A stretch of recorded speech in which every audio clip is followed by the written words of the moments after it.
I do want to go around and do introductions, but if you don't mind holding that for just a moment until the end, because I want to do something really fun with that. And there are more chairs over here if you'd like to sit. And so first of all, I just want to acknowledge this amazing group of women that are sitting here. I am absolutely humbled that you're taking out your time to come and be here and to listen to this presentation. It speaks to your own personal growth and your own development. And as women, we tend to minimize our own growth and our own development, and you all sitting here is amplifying that we do and that we can and that we will. So thank you all for being here. I'd like to start off with a quick centering, and why I do this is really to activate this group of people and to bring us all together and come from a place of power. And so if you don't mind setting everything aside for just a moment, and if you'd like to, you may shut your eyes, take a deep breath, come into your center, letting go of the day, your to-do list, breathing deeper into this wider center of your power source, listening from a place of extraordinary awareness, here to grow, to develop, to feel into a sense of community with all these amazing women here around you. As you take a deep breath and activate this power center into your hips, into your legs, into the feet, into the earth, back into yourself, and expand your awareness as you open your eyes to the edges of the room and to each other. And we say yes, and so it is, and so it shall be. So how do we feel? Do we feel activated? Do we feel like we're in our power source? Because we are going to learn something really extraordinary today. And what I'm going to welcome you to do is to set aside traditional learning beliefs. So these traditional learning beliefs, and a lot of us being businesswomen, this is my Bible, the E-Myth. I love this book. And a lot of the ways that we learn, and you can think about how we've learned from grade school and throughout our lives, is how to do something, right? So if you want to start your business, how do you start it? How do you promote it? How do you grow it? And all of these books and other coaches are great business coaches, but the missing development with that is most of the time we are coming from a fixed mindset instead of a growth mindset. And a fixed mindset is where learning and developing stops. So when you've been at school and 80% of people have perceived less power, which includes women, when we're learning and we don't learn the math well, we don't do math well, right? We will say 80% more often than men that I don't know how to do math because of who I am. Because of who I am, I'm not smart enough. Where boys and men will say, I don't know how to do math, but I'm going to figure it out. And so they are on a path of growth and development. And for women, we stop ourselves. We cut ourselves off at the legs. We will say, I don't know how to market my business, so that means I shouldn't own a business. I don't know how to do something. Effort is hard. Effort is, if it's hard, then it's not meant to be. So for example, 15 years ago, Mountain Mates came to me and it dropped in my lap. I didn't go seeking it. I always knew I wanted to be an entrepreneur, but I waited and I sat and I waited and I waited and I waited. And all of a sudden, Mountain Maidens fell in my lap. And I'm like, oh, this is a sign from the universe that I'm meant to own a cleaning company. I don't know how to clean. I don't know how to run a business, but this has got to be a sign. So as I was waiting for this sign, and I don't know how many of you can relate to this, that since it fell in my lap, this is what I'm meant to do. And so many of us will look at things and say, it's just out of grasp, right? Whatever it is, I want to be more prosperous. I want to have an amazing relationship in my life. I want these things, and it all feels like it's just out of our reach. And we think that effort, if it takes effort, it means I'm not supposed to have it. It's not meant for me. So changing those mind shifts, changing how we relate to ourselves, changing the idea that effort, challenge is all a part of growth instead of stopping the growth. So many of us don't realize that we've been in this fixed mindset since middle school for a lot of women, right? So what happens is generations after generations of women, because we are not as physically strong as men, we have spent our lives wondering what the world thinks of us, how other women see us, how other men see us. And so our whole relation to the world is based on exterior, not coming from within us. And so if you think about it, not that long ago, our grandmothers and our great-grandmothers, their sole purpose was to keep children alive. That was it, right? And so how they were perceived by the community was whether or not their children would survive. And now look at us, right? We fast forward to today, and we have women that are amazing. Look at this group of women: business owners, authors, artists, doctors, phenomenal women who have broken the barriers that women don't have to just make sure their children survive, right? So we have this amazing wealth of information. Women are graduating at higher numbers than ever before. We have women that can do phenomenal things, yet we still play a smaller role. We're playing a role of not presenting ourselves, presenting our ideas, staying small, not going for the big thing, our big dreams, because if we go for our big dreams, we might fail. And if we fail, what does that mean about me? So it becomes a shame-based meaning about who I am, as I'm not good enough, because it's not easy. It took effort, and it was a challenge, and it might be painful.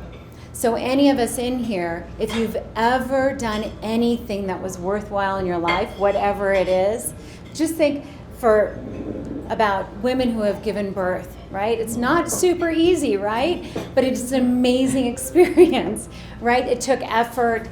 If you've started your own company, it's not easy. It takes effort. If you have an amazing relationship with someone, anybody in your family, your children, a loved one, a spouse, takes effort. And when we start to think that it should be easy, breakdowns begin. And we start playing small. We step back. And we will feel things like, let me see if this resonates with any of you. I give and I give and I give and I give, and I can't give anymore. Yeah, right? So this sense of overgiving, but if we're overgiving, are we giving what somebody actually needs? And so when we're in our fixed mindset, we will think what we are giving is what somebody needs. And it might not be. It might not be what they want at all. And yet we're concerned to even ask that person, what do you need? So how many of us, if we have worked for somebody sometime in our lives, even babysitting or whatever, started a job somewhere, how many of us have felt safe to go in and ask for developmental feedback? Right? Go in, sit down with your boss and say, tell me how I'm doing, right? And there's so much fear around it. I have coached so many women in my business. Anytime they have a developmental review coming up, their eyes are this big, their hair is out to here, they haven't slept for a week, they're terrified I'm going to fire them, and I'm like, wow, what an interesting way to show up. So if you're walking into a meeting with your boss and you're afraid you're going to get fired, how are you showing up? Are you showing up from a place of power? Are you showing up from a place of resources? And think about how many of us who deserve to be paid more money, whether from our clients, from the company we work at, if we have art to put a price tag on it that feels uncomfortable, how many of us don't charge what we're worth? Yet, if I asked Faye to go in and promote me and charge what she thinks I'm worth, she would put a higher number than I ever would. And so all of this is around a fixed mindset.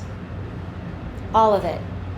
And so I'll give you a perfect example. I love this example, and I'm horrified to even tell you about it, but I'm going to tell you anyway because it's very, very interesting.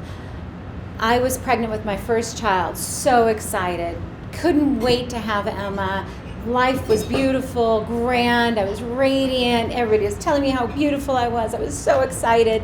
I have Emma, and somewhere, somehow, someone told me about mother's guilt.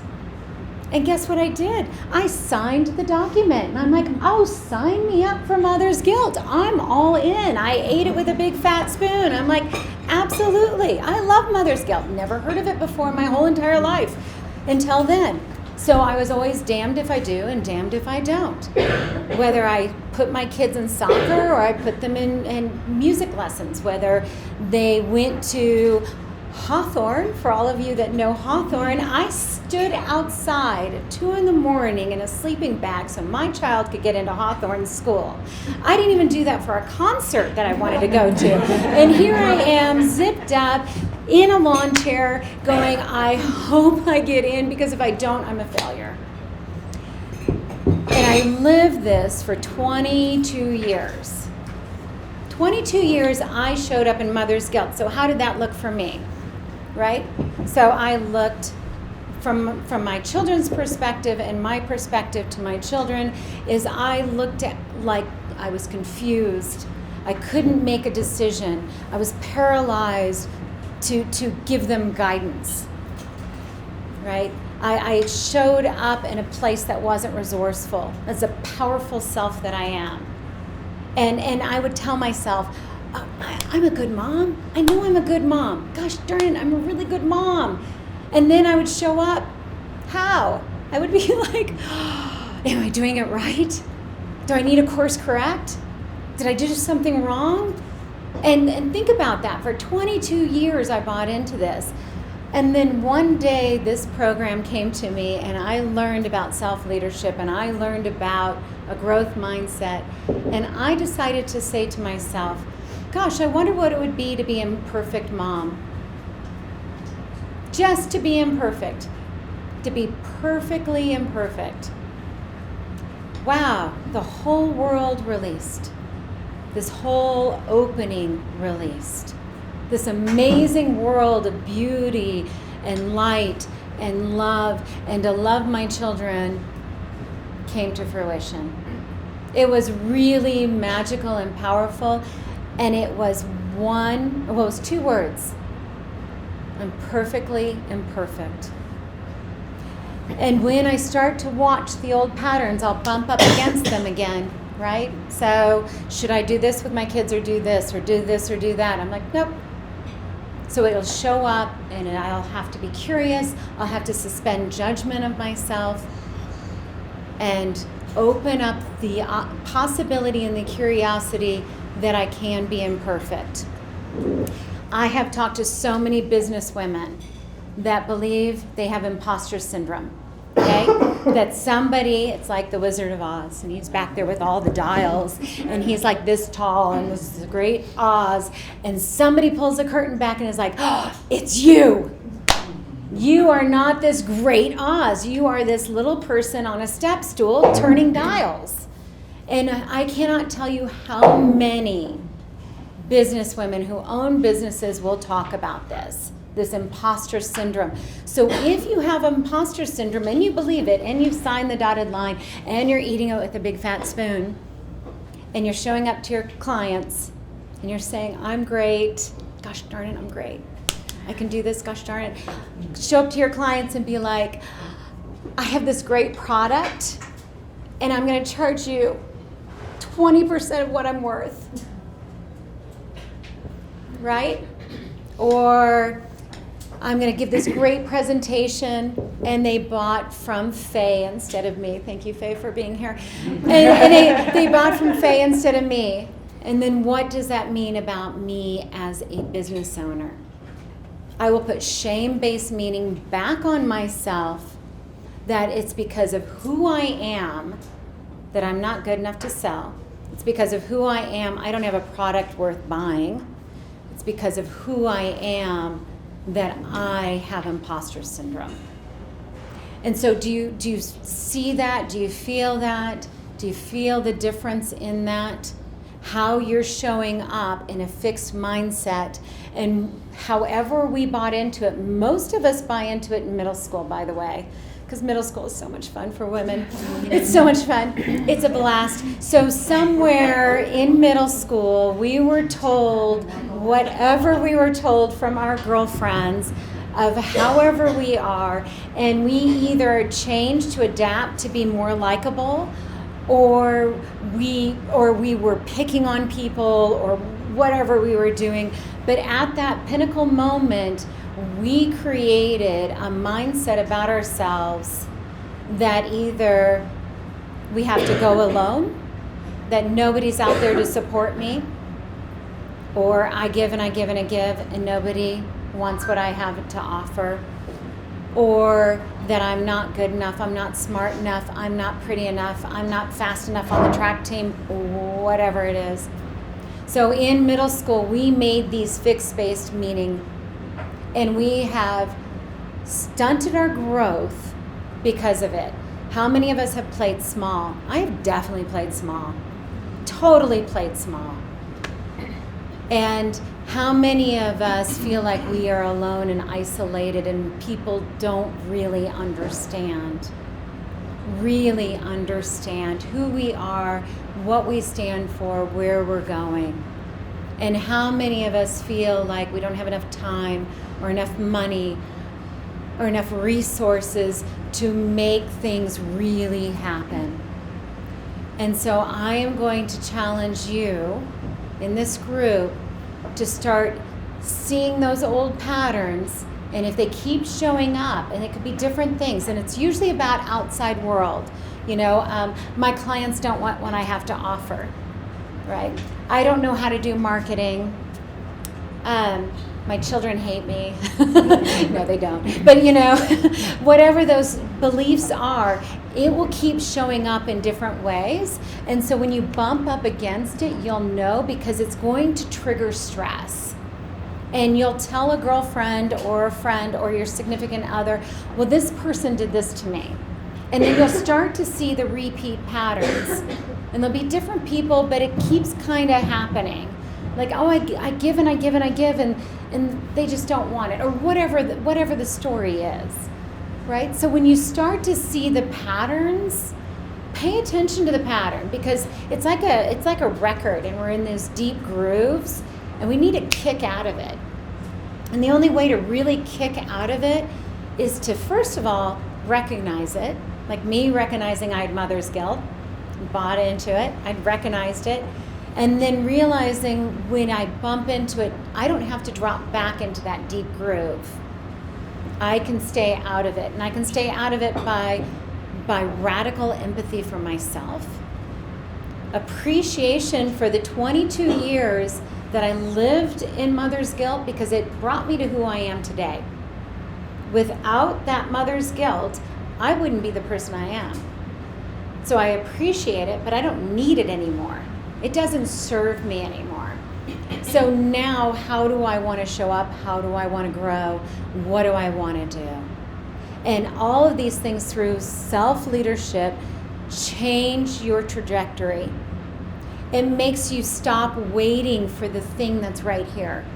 I have waited years for things that are just right here instead of going after it, because it takes effort, right? If you really want something and it takes effort, and then you fail and you're like, oh my gosh, I failed. It is devastating to fail.